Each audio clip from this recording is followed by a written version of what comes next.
a un grand pays qui a une monnaie numérique programmable avec tous les aspects et les aspects problématiques de la monnaie numérique programmable qui s'appelle la Chine, le yuan numérique.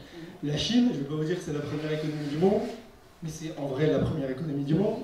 Et il y a tout un... c'est réellement le modèle. Et demain, en fait, derrière l'agenda CBDC, c'est un projet qui est mondial, mais par contre, la chronologie, l'avancement et le développement, l'adoption de l'outil, il est différent en fonction des zones géographiques. Donc demain, si l'Union européenne arrive à faire son euro numérique, déjà, je vous le dis, fondamentalement, il y a une interopérabilité en fait avec les monnaies et ça a été dit, vous êtes dans un système monétaire qui est mondial. Donc en fait, il pourra y avoir, alors déjà, c'est pas les monnaies numériques programmables qui permettent ça. Quand les marchés financiers décident d'attaquer un pays, ils peuvent attaquer un pays sans problème. Quand vous avez une monnaie qui n'est pas gagée par quelque chose de tangible. Si demain, les marchés financiers, comme on est dans une ère qui est totalement alchimique, ils peuvent très bien vous dire, nous la France tout va bien parce qu'on est la choose Europe, je sais pas quoi, on est un super bon élève, mais en réalité en fait nous on est une économie en faillite. Donc demain s'il y avait un parti je sais pas, souverainiste qui a l'idée de dire bah, nous on va faire comme la Suisse, on va revenir au franc, on pourrait avoir une attaque des marchés financiers. Le système actuel, il veut mettre en place des outils qui arrivent en fonction des pays. Alors moi je vous dis, vous Suisses, alors ça a été contesté hier parce que j'avais des Suisses dans la conférence, mais je pense que vous avez plus, on va dire, de chances ou en tout cas de moyens de vous défendre contre la monnaie numérique de banque centrale, parce qu'au niveau réglementaire et législatif, vous avez les initiatives, les référendums, enfin vous avez...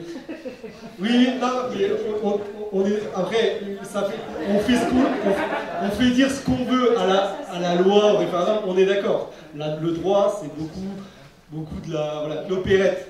Il y a des illusions, mais vous avez dans le narratif, en fait ce qui est important à comprendre, c'est qu'ils sont beaucoup dans les éléments de langage.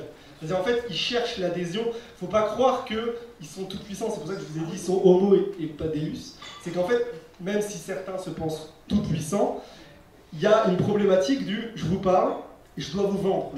Comme avec le pass sanitaire. En fait, là, vous avez bien, c'est exactement le même enjeu, sauf que la monnaie numérique de banque centrale, c'est beaucoup plus préjudiciable que le pass sanitaire, parce que si demain il y a la CBDC, le pass sanitaire, vous l'aurez tout de suite.